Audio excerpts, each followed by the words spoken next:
Since starting this YouTube channel nearly 3 whole years ago at this point, my direction as to where I wanted to take this channel has changed essentially once every single year. During my first year on this site, my clear intention was to be a horror gaming focused channel. More or less a retrospective of sorts, but with my own personal flair that I still had yet to figure out and pin down. The second year, after the success of my Omori video, I decided that my shtick would be a lot of more personal and introspective content that I was certain would be my crowning gimmick, so to say. And what's great about making personal videos like the ones that I was making about games that you love is that no one else other than you can really make those videos. Sure, you can talk about your history with those games and whatnot, but no one could make my Silent Hill 2 video. Whereas most people tend to just lay out the story of the game and how it touched them, no one else could really talk about how I came to love a game like Silent Hill 2. From gaming leading to my childhood to the day that I finally finished that game, and all of the interconnected themes and narrative that my life had led me down to the point that I could be emotionally devastated by Silent Hill 2 is something that only I could talk about. But then during that second year of video making, I made a video criticizing an open world horror game called Remorse the List. And that was the first time that I actually tried to take game and level design into serious consideration as part of my video making process. I wasn't very personal or introspective about the game at all, but instead focused on aspects of its design that made the game, in my opinion, less than what I think it could have been. It's not my best video, not by a long shot, but it's arguably the most important video that I made during that second year on this site because it was essentially the pillar that slowly geared my channel into talking more and more about game design as a whole. I tend to lean towards trilogies, intentional or not, when it comes to thematic pillars of the content on my channel. I made an RPG Maker trilogy that covered Omori, One Shot, and Yume Nikki, and then after my Remorse the List video, I made 2 more videos about game design. The next one was a look at how the design of the game Total Chaos worked in tandem with its gameplay to make it truly one of the scariest games that you can play even to this day. And the last was a full-on analysis of an N64 game, Winback, and how its first level demonstrated a true understanding of what made its gameplay and forward-thinking design philosophies stand out amongst the pack. Since then, I've made a couple more videos all about game design, and since making that second trilogy, I've become steadily more confident in my ability to understand what makes a game's design quality or not. I think that I can look at a game and tell you pretty clearly why or why not it clicks with me, depending on how well executed its mechanics are or how strong the levels are built around the game's mechanics. But I can't make levels, and I won't lie, I'm not going to sit here and bullshit you to say that I knew that I couldn't make levels. I thought that if given the proper tools, I would be able to make some strong designs based around mechanics. So I said, why not just give it a go after so many videos and put my money where my mouth is? I downloaded Doom Builder, and within about an hour, I was so drastically overwhelmed by a blank canvas and learning plenty of new hotkeys that I nearly had a fucking panic attack. Making levels is very difficult. At the time of me writing this, I have about 4 days messing around with Ultimate Doom Builder, and after running a couple polls on my socials, it seems like this is the video that I am destined to make. So, in line with not being able to keep my focus on my channel's content as about as steady as I do in my normal daily life, I'm trying something new. Not only in an actual skill, but in terms of my content. I have no idea how this video will turn out. My original intention with this video was to make 1 map a day for the entire month of July. I thought that as long as I had a beginning, a middle, and an end in a map, that would count, and I would still be consecutively learning things. But I very quickly realized that, especially with starting out on a program like Ultimate Doom Builder, that would be utterly impossible. So I quickly trimmed my scope down and said, I'm going to make 8 levels. That put a lot of pressure on me in order to learn and grow from each previous level, but also to be able to make them playable, interesting, while also still building on what I did in fact learn. And no matter what, the levels that I make will be available to download. So you can not only watch and learn my process and progress, but play it as well. Here we go!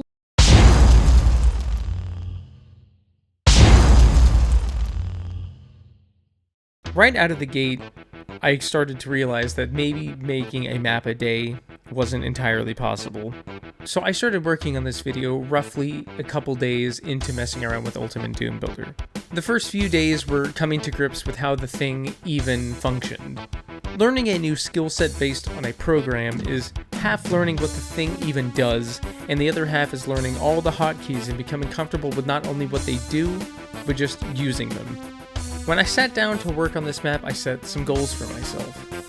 I wanted this main area here to be a returnable room that acted essentially as a hub. I worked on it briefly before what would eventually be the end of the level, and quickly decided that, based on the design of the room, it would be fun to end it with a gotcha moment. So I stacked up the what would be end level switch instead to trapdoors that would gank the player with some high level enemies, and then decided to actually try to make the initial hub room look good, which is something up until that point I had never been able to do before. I had been watching quite a bit of Doom UDB Youtubers talk about designing levels, and I essentially just ripped them off when it comes to visual design pillars. But even though I'm not up to snuff with that level of visual design, I'm actually pretty happy with how this room came out. I think that the varying heights of the floors and ceilings come off looking rather decent, and I even added some flair with these little circle lights on the ceilings. I had made a lift that an imp would be sitting on, and the next thing that I wanted to do was make sure that the lift was not only noticeable, but felt right. Then I wanted to reward the player with a secret for finding this movable platform, so I gave a small room some armor and a rocket launcher. After learning how to actually implement secrets, I decided to add a second one for fun, and quickly decided to make it a negative secret that would essentially fuck over the player with cacodemons. So I was left with a big room and decent looking architecture, and 2 secrets. Felt pretty good about it. Next, I actually had to work on the expanding areas that would bring the player back around to the hub. The first thing I did after working out a really basic concept for the area was work on a combat section, which was my first real go at it. I think that as an idea, what I did here was fine, but the size of the room is just the real issue here. I added a poison pool in the middle of the room, but also added some armor in the middle of it on a thin walkway as a risk-reward idea. Next, I worked on making the connecting hallway have some enemies, and worked my way up to a room that would contain a key card, allowing the player to reach the next section of the level. I put a card on a raised platform and filled out the area with some enemies. I had the key card originally in this room up here, but I decided against that and instead made that room a very tight-knit combat arena filled with chain gunners, lava, and lost souls to force the player to keep moving. And pretty much exactly like the last room, the main issue with this room is just its size. It's far too small. I, especially at the time of me working on this level, don't think I have a good grip on understanding the correct size for a lot of rooms, and especially for combat rooms. I'm always under the assumption of making it too big and making the player feel overwhelmed, but as I've gotten a little bit better at it over the course of making this video, coming back to this room after the fact only cements my complete misunderstanding of it at this first attempt. I did leave a section in the back as a little secret to gain a super shotgun, but what this room acts as now is a way to activate the platform that is holding the key card that would unlock the next section of the map. And I did all of this in one sitting, and I started finally to work on the next half of the map. And eventually it was just 6 a.m. and I was beyond exhausted, but I just kept making lines. But eventually I was able to force myself to just go to sleep. When I came back the next morning, I went to work on redefining a lot of my crap lines and spent a lot of time making the areas look nice, so I worked on texture work and vertices. But I quickly realized that this wasn't going to get done in a day. heck, even 2 days, and potentially even 3 days at all at this point. I went on and on before and after work as much as I could before I realized that this was just actually starting to drive me insane. So I decided, in order to save time and actually get maps done, I would just delete this entire right side of the map and make a door trigger from getting my key card. And that would be the end of the level. What this map is essentially, especially now as I write this with all of my maps finished, is an exercise in excessiveness. I had a whole plan laid out for how I wanted this level to play out, and due to my complete inexperience with any of the real systems of UDB, this map comes across as messy, incongruent, and a bit lame. But it's pretty much the first real map I tried to make. It also didn't help that I did most of the room's layouts pretty much entirely at random, but that's a problem that I get a better grip on as the levels progress. All in all, I think I was biting off a lot more than I could chew here, but there are definitely things that I implemented here that I think are the seeds of who I would be if I pursued a career in level design.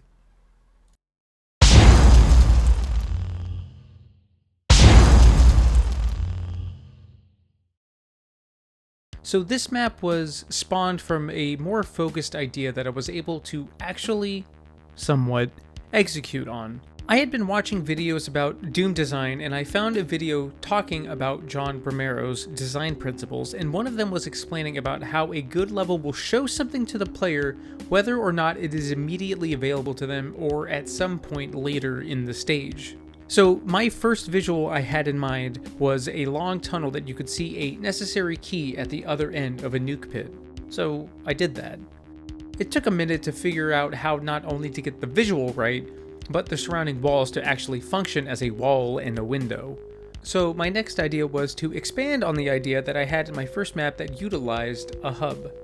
Now, when I think of a hub, I think of a game that utilizes a hub, like an area that links all of the levels in a game together, not unlike a game like Banjo-Kazooie or Demon's Souls. The other alternative, however, is something like Resident Evil, where the hub isn't necessarily like useful, but more or less a room that links the entire game or area together.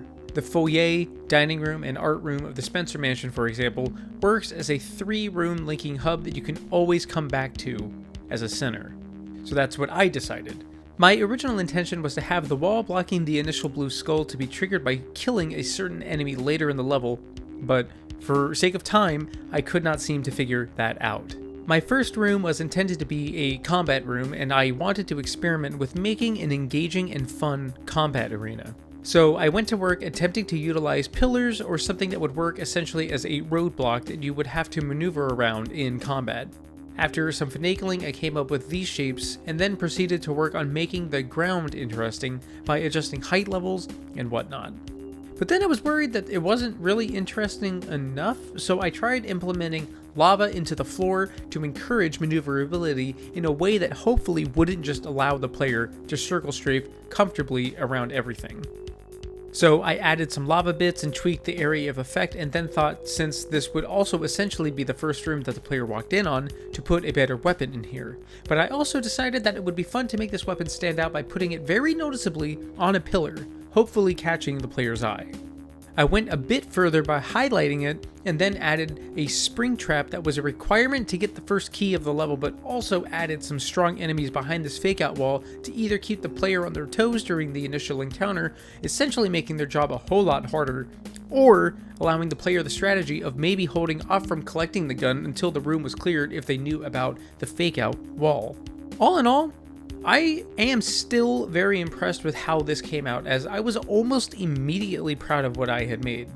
It felt fun and genuinely felt like something out of a Doom game. So I worked on the next area of the map on the other side of the level. I made a simple room and added some geometry to it and began adding dudes. I didn't go too hard on this room, as it was always meant to be a connecting room, but I experimented with what I could get away with and decided to leave it pretty sparse. I made a staircase leading down and decided to make another combat arena using the same general design philosophy, but this time I wanted to simplify the design a bit. So I mostly worked around one pillar to see if that would still be engaging enough. I decided I could expand it a little bit, so I added some blood pits scattered around to keep the player on their toes as well, and felt that was much better. The next room is another combat arena, but this one, in my opinion, is a nice middle ground between the first room of the stage and the last room I talked about. I added 2 pillars in the front of an oval shaped room and lavaed out the middle of it with the intention of making maneuverability more engaging than simply strafing around attacks.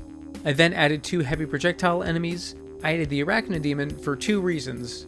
1, because, well, I just blatantly hadn't used him yet, but 2, I figured the high health and projectile attacks from him would be fun to deal with in this room. The second thing I added was the Pain Elemental, because the frantic spinning around needed to deal with this guy would be interesting coupled with the Arachnodemon. I then added the second key here that would unlock the door to get to the blue skull, and then began work on the final room. I had a real bitch of a time getting the ceiling to raise correctly, even though I don't have the footage for it. I wasn't used to hitting the pause button on OBS, so I kind of missed out on some things. But luckily the Doom community is pretty nice and they got me through it. For a second level, I'm pretty happy with how this came out. It's still very basic, but I feel good about my understanding of combat encounters, at least big arena ones. Map 2 is an interesting one. It's a stripped back level that is in a lot of ways an improvement over my first map. It has a much stronger focus of what it's doing, even if that focus is incredibly simple. I made quite a few design decisions here that I would actively avoid in my future levels, but the strengths of this level I think are relatively pretty good. The battle arenas that I made, the first one especially, even now, at the end of all of this, feel pretty decent to me. I still have a ways to go with learning how to best implement new ideas into combat encounters, but for a simple and basic arena, the level succeeds at feeling fun and engaging. The strongest takeaway that I got from this map is understanding how important enemy placement and environmental building can not only lead to engaging encounters, but satisfying ones. My battle arenas in this level are only strong in the sense that I feel like I use the right enemy for the right type of arena. My other biggest takeaway is something that a friend of mine told me after I showed her this level. She told me that, especially in a game like Doom, the strongest levels often don't feel linear, even if they are. The biggest weakness of this map is that simply you have essentially, literally one path throughout the whole level, and while it's fine that I learned this by doing it, it's something that I would continue to strive to fix in all of my upcoming levels.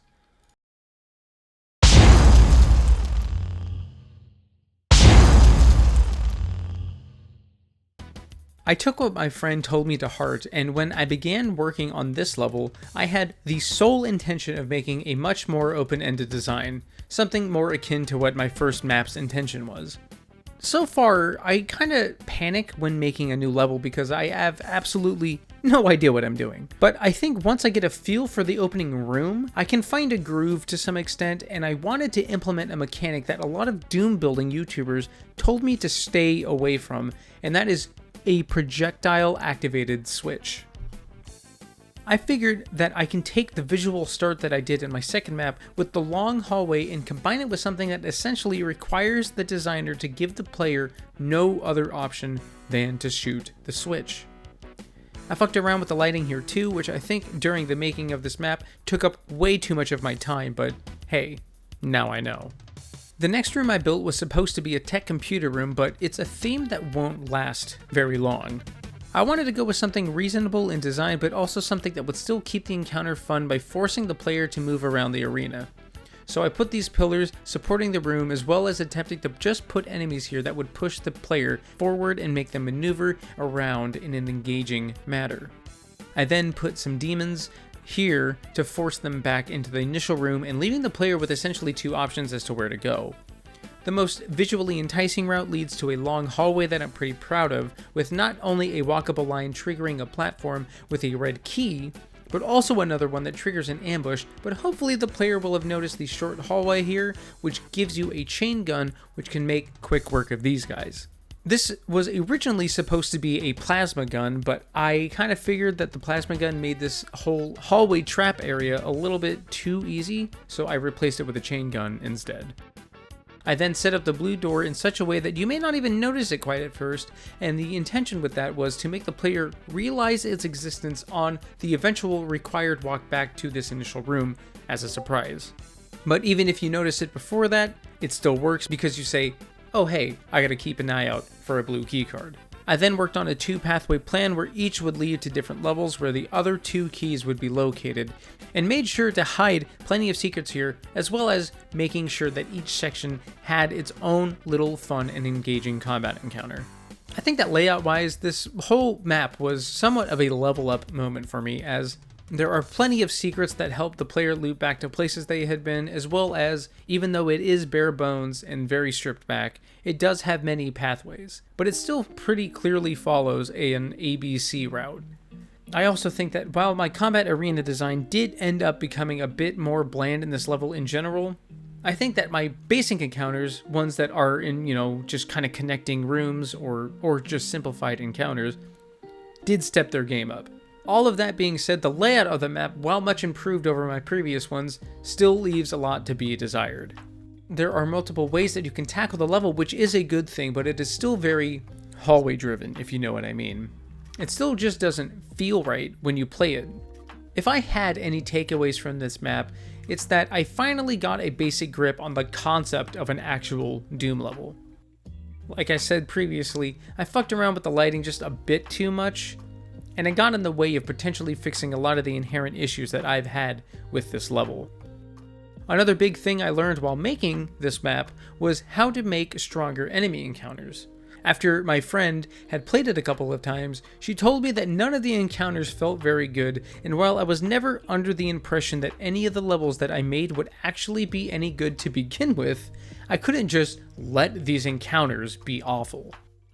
I spent a few hours tweaking and setting up different enemy placements, as well as expanding most of the enemy encounters throughout the level, but I didn't really touch the ambush here with the red key because I felt good enough about that one.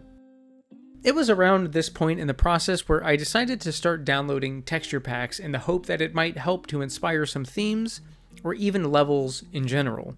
My friend had told me explicitly not to do this, but I was pretty confident that working with more textures would actually help me in the long run. I found out rather quickly, however, that this was not the smartest idea, because the few textures that I added to this map quickly began to make itself clear that unless I did some extra steps in the process, the textures would appear as blank textures to anyone playing the actual WAD. At the end of everything though, this is definitely one of the better maps I've made, and in my opinion is only surpassed by one, but maybe 2 others.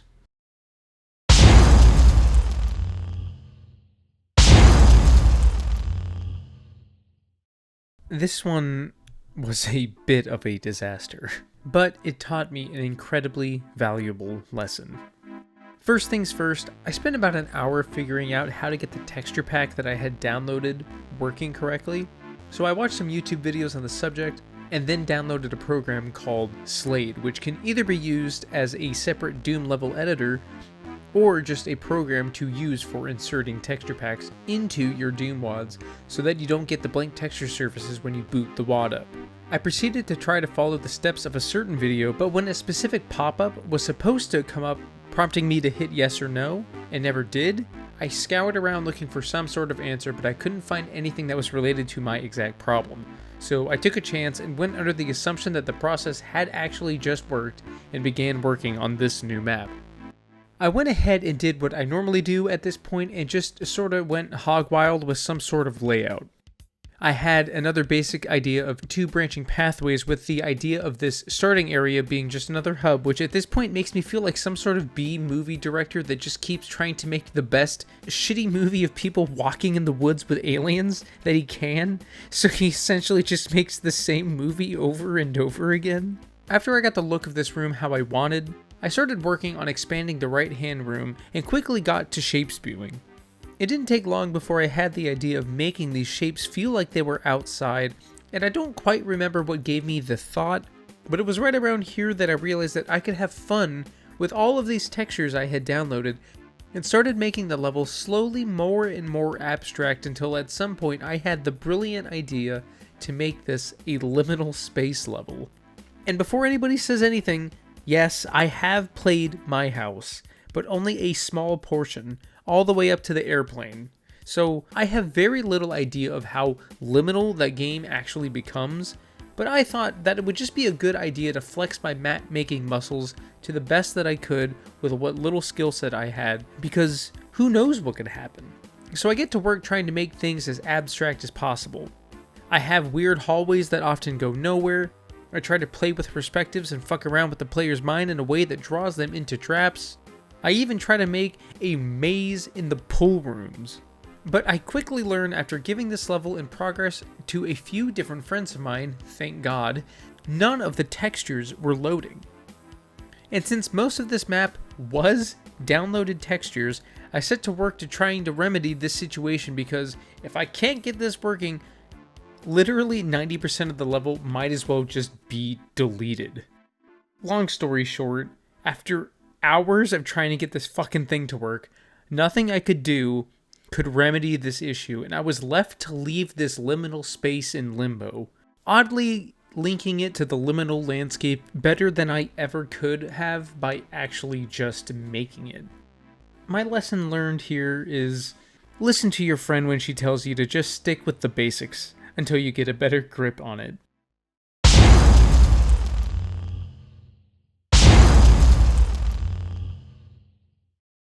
So after that disaster, I realized that I just had to do my best and work with what I had and what my skill set was.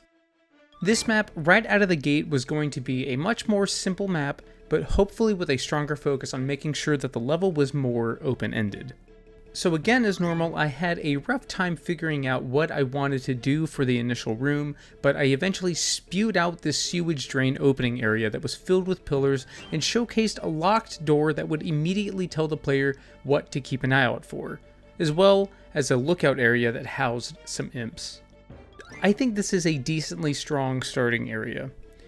It takes some obvious clues from the second level of Doom 2, Underhalls, from the soldiers staring opposite you, but the enemy placement seems to work, especially with the pillars in the way, as well as my first instance of utilizing barrels in this entire process.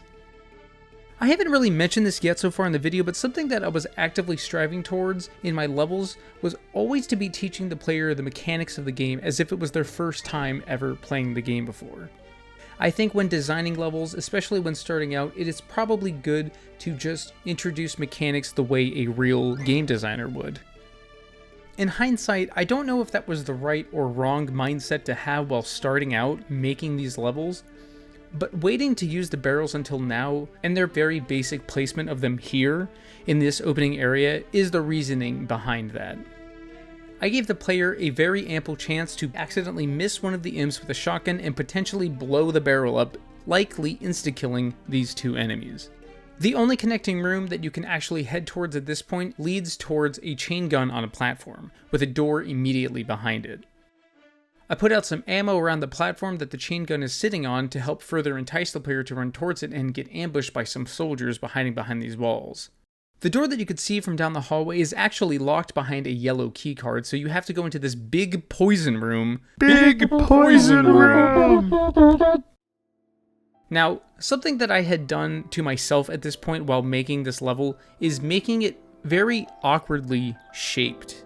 By the time I had gotten to this point of this stage's development, I had already somewhat boxed myself in by making a really strange secret that looped all the way back around to the beginning of the level, and to be honest, I don't know why I kept that, but I kept it. And as a result, I was kind of forced to work within the confines of what I had built myself. So this room and the preceding rooms are all pretty tight-knit, but I think that what I did in this first room, especially for its size, is pretty okay.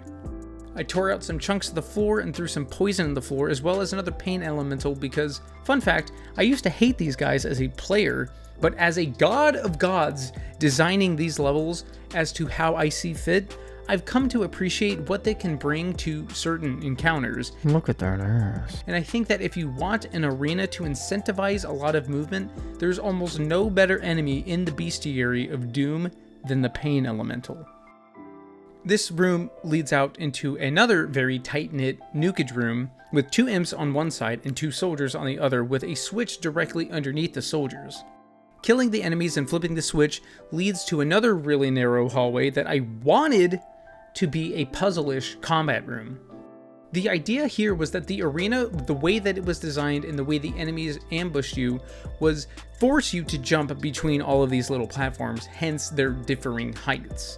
But I think that is just way out of my wheelhouse right now, and I couldn't manage to entice the player to do it no matter how much I tried, and I just think that what I wanted to do is far too advanced for what I am capable of. So I left it the way it was because mainly of time, but I also figured that forcing the player to jump up to this platform via these little cylindrical shapes would at least be engaging enough and would still require some finesse to manage to accomplish. The switch here opens up another wall that has a health pack inside, and now the player has the key that they can proceed to the main area of the level.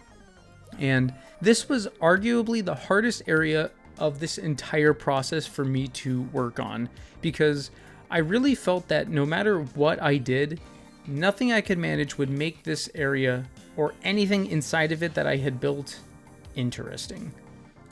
But to get things started, I wanted to experiment with an outside area in this room, so I built a big open area blocked behind a window that was really only there for a vibe.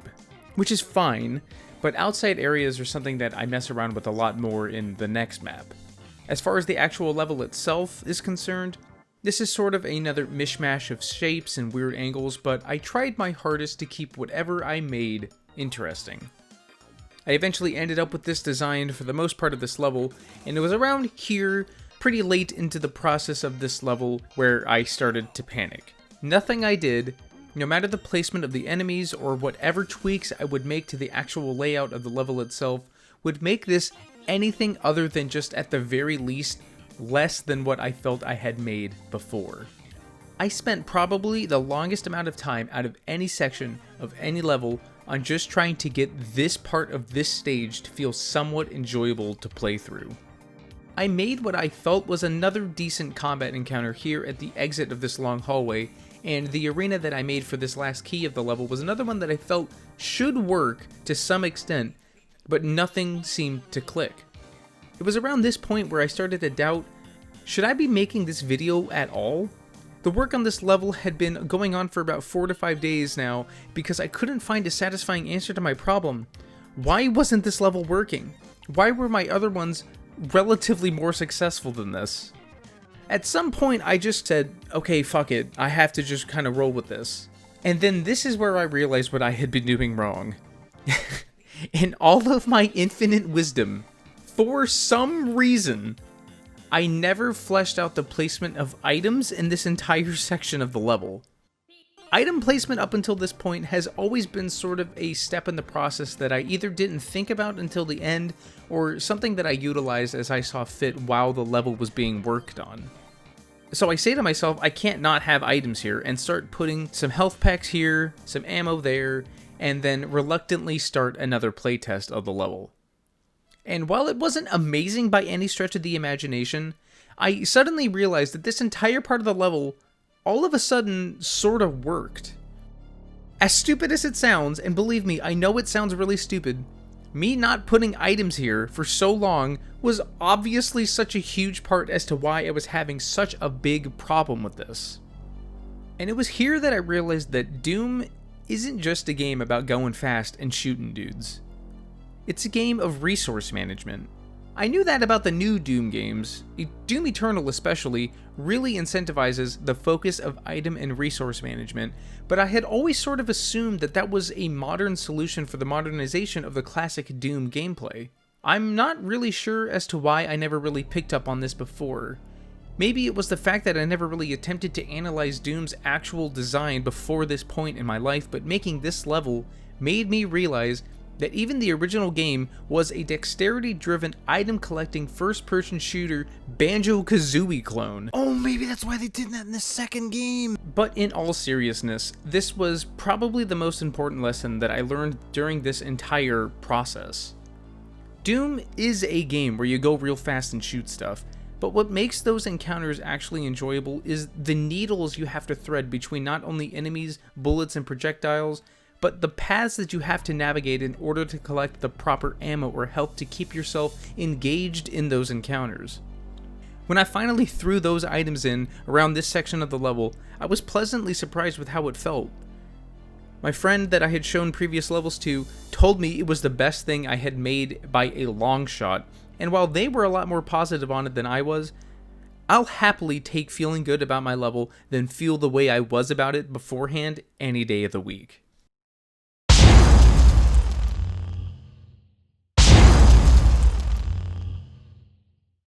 So this level's goal is easily the most vague one out of any map I've done so far, but I wanted this to essentially be the culmination of everything that I've learned up until this point. Map design, item placement, enemy placement, tricks, traps, secrets, everything. I wanted this also to be the final normal map that I would make because I wanted my final map to be my own version of the classic dead simple map that seems to pop up in every classic type Doom game. For the first time in this entire process, my level didn't start with or intend to have a returning hub, but instead I simply focused on trying to make the level flow in a way that I understand a Doom level to work. The opening room is a returnable section of the map, but it's not a requirement to return back. One of the goals that I set out for myself in this level was also to make it as non-linear as possible. Throughout this stage though, I tried working on not only making what I like to call at this point simple encounters or enemy engagements that aren't really built around movement and item management as much as they are just about shooting dudes and making them as engaging and as fun as possible, but I also really tried to make each arena encounter, or the engagements that are built around a lot of movement, strike the balance between actual fun and legitimate difficulty. But when I say that my goal for this level was to make the best level that I can, I really meant that. I implemented everything that I had learned throughout this entire process into this level. Expanded enemy encounters, meaningful backtracking to the best that I could, door switches, multiple pathways, multiple secrets, and I tried my hardest to avoid all of the trappings of having the level feel like a straight path. You can put all the pathways you want in the level, but it can be tricky to make the level feel relatively non-linear. I let the player know almost instantly that this door on the left-hand side was locked and needed a red key card. I tried to stick with the evil castle theme throughout this level, so instead of using the standard LED style strip indicator, I used color-specific torches by the door. But even if that doesn't really make sense, then the game's automatic safety net of just telling you that you need a red skull key will let you know what the torch's significance is as it comes up later in the level as well. So not only was I trying my hardest to put everything that I had used to the best possible extent, but this was also my first successful experiment with having enemies teleporting into specific player triggers. My favorite part of the level, however, is the big open combat arena right here in the middle. I think that it's sufficiently difficult if you do all the right things leading up to the arena, but I also made it possible for this to be the first door that you open and get thrown right into the thick of it, but I tried my hardest to lean the player's view towards this right hand side where they would be led down a shooting hallway leading to a somewhat openish area with a bunch of pillars, chain gunners, and my first instance of letting the player see an objective. I made sure that you can't jump up here, and granted I do somewhat have to hope that the player remembers that this platform is a thing, as you'll obviously have to come back to at some point.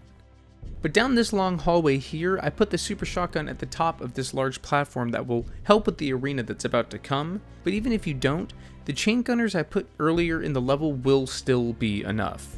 But by gaining the super shotgun, you also trigger 2 Hell Knights spawning in a somewhat tight area, but it's still possible to duck and weave between their attacks to make it out relatively unscathed. As I said earlier though, the arena here I think is the highlight of the level, as I utilized the lesson I learned from the last stage to what I think to be an acceptable use of the idea of item placement for an arena of this size and scope. And I think it's probably just because of the scope of this level, especially compared to all of my other ones previously, but I definitely playtested this level far more than all of the others.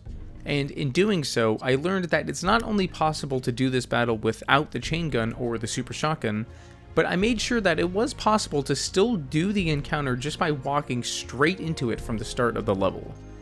And I think that this arena is the best one that I've made by far up to now. The level continues onward to another section here at the top that utilizes tight corridors to catch the players off guard by these two hulking mancubus here, and then also utilized a fun little gotcha moment with a rocket launcher as a reward against the mancubus that you can use on hindsight playthroughs. Throughout this level, I experimented with some new types of room designs, like this bridge surrounded by lava, this lava-infested battle arena, and I think in terms of that, in hindsight, I feel pretty proud of the level overall, and at the risk of just explaining everything that is in this level, because I do believe that this is my best level throughout this entire experiment, I do want you to just play this one. Sure, there are plenty of things that are really just, like, you know, not very good. Like, for sure, the texture work on display here is very mediocre, and I still suffer from the same issue of making my rooms just way too small. There are plenty of other things wrong with this level, but as a 6th level, I feel like I have at least a basic understanding now of what I should strive to make and make better in future levels.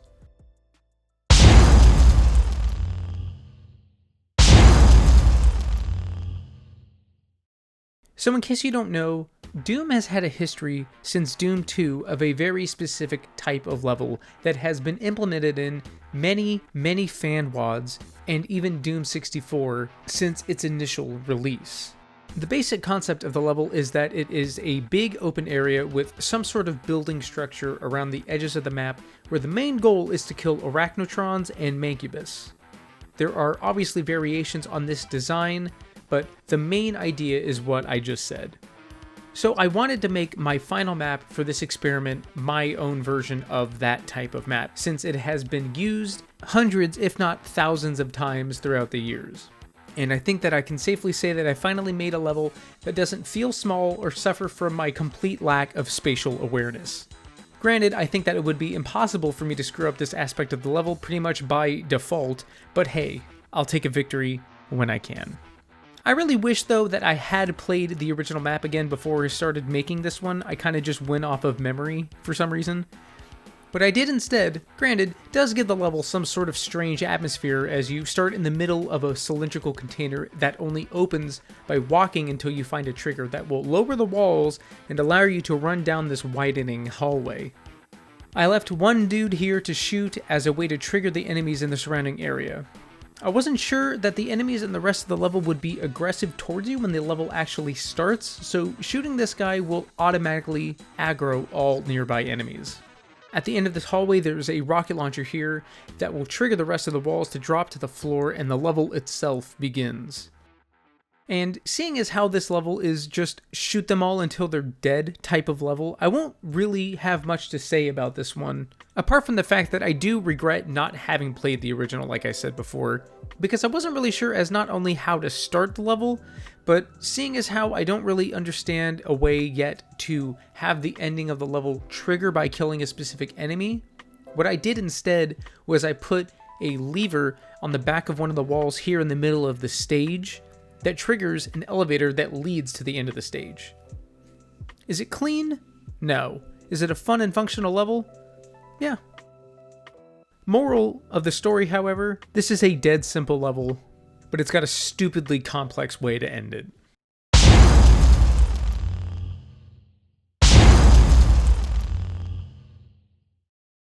Well, hey now, you might be sitting there asking yourself, I thought he said he was going to do 7 levels. He fucked up the liminal space level. That means that's only 6 levels. And you would be correct, even if that wasn't a question. So what I am going to do to compensate is I will put the very first thing I ever built in UDB at the end of this megawad that you can download in the link below. But I essentially want you to just play through all of these 6 levels, see my last level, and then immediately play my very first level, and maybe there's some kind of contrast that you can see where I've improved and where I still suck. So thus ends my month-long experiment of making Doom levels. What are my feelings on this whole process?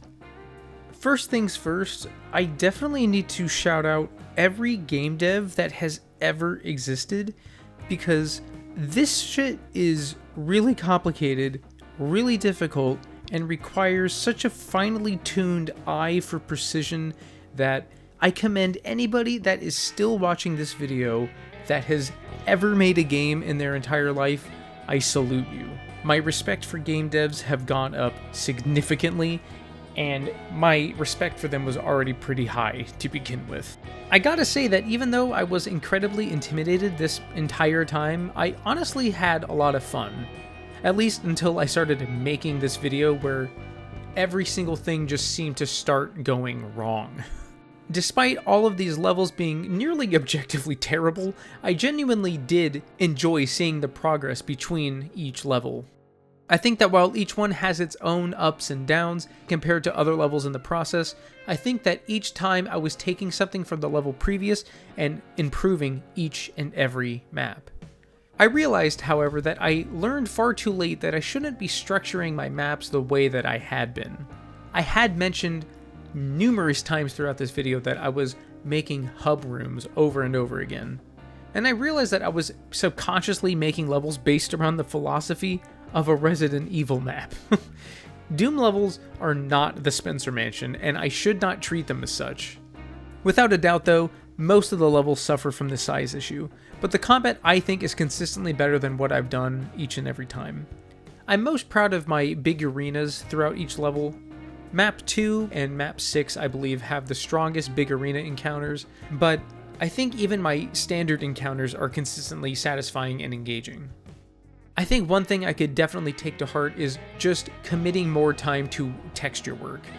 The later levels especially, I was more focused on level design than I was visual design, and I think that without a time constraint, if I sat down and actually worked out a lot of the textures, I could make something more consistently visually appealing. The earlier levels, I spent a lot more time working on the visuals, and I think that those visually look good, but significantly lack in the level design aspect. Another thing that I think that I will actively strive to work towards in the future is working with verticality. A lot of my levels throughout this entire experiment were mostly flat planes that would occasionally utilize verticality as a means to create an obstacle between you and an enemy, raising a platform to give them an advantage over you in combat, for example. I think that if I continue to pursue expanding out my skills at making Doom levels, I would try not only to make individual rooms a bit bigger, but I would probably focus on making the levels a lot more dynamic in terms of height. If I look at some of the best normal levels in Doom 64, for example, as that's the one I played throughout most of this video making process, there is a constant utilization of height to not only disorient you, but mainly to keep all of the areas visually distinct and interesting. Something that I've learned about myself through making these levels is that I always like playing with players' expectations. It's something that I respect in games that I play and other art forms that I enjoy. It's something that I seemed to try to employ in all of my levels to at least some extent, and I can't deny that I just kinda love fucking with people. Any chance that I felt like I could personally get away with surprising the player or just outright fucking them over, I took. I don't know what that says about me as a person, but I think it's something that I feel a lot of games, Doom especially, work well with. All in all, at the end of everything, I'm glad that I experimented with this concept. Despite my life basically falling apart as I made this video, I almost lost my entire computer, progress, and footage about 2 times during this whole excursion, and if that had happened, I likely would have had to quit making content for the foreseeable future. So, if you made it this far in the video, I do genuinely thank you. With work piling up in my real life and outside of just, a 9 to 5, so to say, this whole process has been a learning experience on multiple occasions. Despite everything, I would actually like to do something like this again. Just let me know if you made it this far. Let me know what you thought about the video, what you thought about the execution of the video, and maybe I'll try making Mario levels next. Who knows? I found a program the other day for making Mario levels. Maybe I'll give that a go sometime in the future. But to sign this out, do I think these levels are good? No. Do I think they're okay for someone who's brand new at learning game dev tools? I don't know. Maybe? Did I enjoy myself? all the way until I actually started making this video, yes. Very much so. Love your face, love your show. Thanks for watching.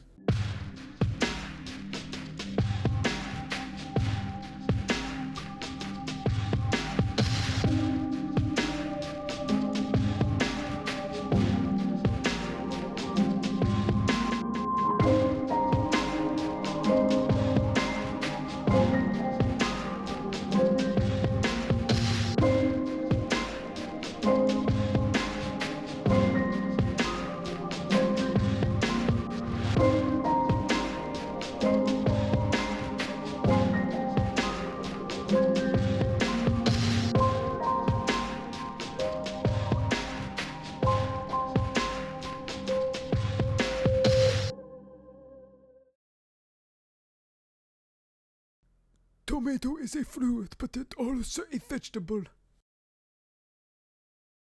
He was like, he had a tripod, and he was like, hey, Right. can someone help me collapse this? And I was like, collapse these cheeks. Let's go.